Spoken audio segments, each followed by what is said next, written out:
Field Practical imeendelea kuwasaidia wanafunzi wa journalism kupata uzoefu wa kazi na kuongeza ujuzi wa kitaaluma kupitia mafunzo ya vitendo wanaoyapata wakiwa kwenye vyombo vya habari. Akizungumza na i3 TV katika shirika la Tanzania Broadcasting Corporation, mwandishi wa habari wa kituo hicho Ibrahim Kasongo ameeleza matarajio ya vijana na ujuzi wanaoupata wakati wa mafunzo hayo. Mwingine anakuambia nataka kusoma habari vizuri kama fulani, nataka kuwa mpiga picha mzuri, nataka kuwa producer mzuri. Kwa hiyo utaona hiki ni moja kati ya kitu kinawafanya wawe vizuri zaidi katika field zao wanapokuja kwenye media. Ni kwa nini? Ni kwa sababu wanajua ambacho wanakitaka. Mtu akiwa field, kitu cha kwanza kabla ya vyote anafundishwa.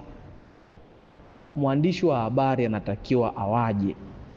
Mtu akikuona tu kwa nje, kwa mbali, aweze kujua wewe ni mwandishi wa habari. Uandishi wa habari hauanzii wewe ukiwa studio. Unaanzia kwanza kichwani mwako.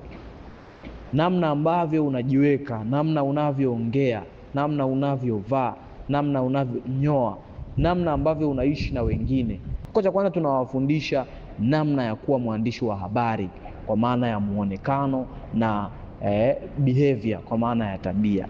Lakini kitu cha pili tunawafundisha kutafuta habari. Hapa ndipo ambapo kumekuwa na changamoto hasa katika dunia ya sasa hivi yenye taarifa nyingi kuliko kawaida. Kuna misinformation, kuna disinformation. Kwa tunawafundisha namna sahihi ya kutafuta taarifa. Aidha, wanafunzi wa chuo cha MSJ kilichopo mkoani Morogoro wameelezea jinsi gani Field Practical ilivyoweza kuwasaidia katika kupata uzoefu na changamoto zao katika mafunzo yao.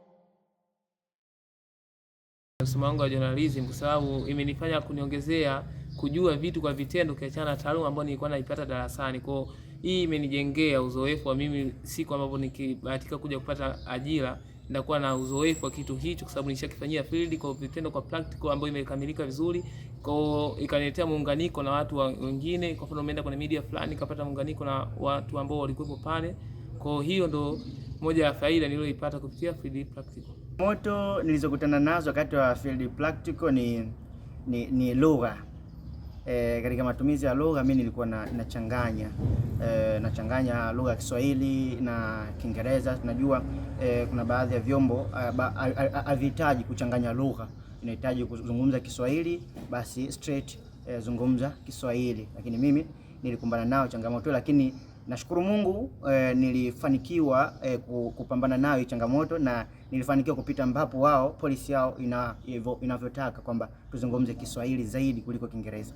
Nikiripoti kutoka Kibaha mkoani Pwani, Zaina Mcheto, i3 TV.